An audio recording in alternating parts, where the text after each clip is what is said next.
مسلمانوں کو موجودہ حالات میں جو کام کرنے کے ہیں ان میں سے بڑا اہم کام یہ ہے مسلمان اپنے مال کا صحیح استعمال کریں۔ مال کمانا شریعت نے منع نہیں کیا ہے۔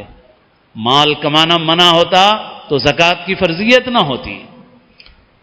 مال کمانا منع نہیں ہے، مال کماؤ، محنت کرو، لیکن مال کی محبت سے اپنے دل کو پاک رکھو، مال سے دوسروں کو فائدہ پہنچاؤ۔ اللہ نے ہمیں رہبانیت، گوشہ نشینی نہیں سکھائی، اللہ نے ہمیں مال کمانے کا حکم فرمایا، پھر مال خرچ کرنے کا حکم فرمایا۔ مال، مسلمان اپنے مال کا صحیح استعمال کریں۔ اللہ نے ہم کو جو نعمتیں دی ہیں ان نعمتوں میں بڑی نعمت مال ہے، اور اس مال کا صحیح استعمال کیے بغیر ہم ترقی کے راستے میں آگے نہیں بڑھ سکتے۔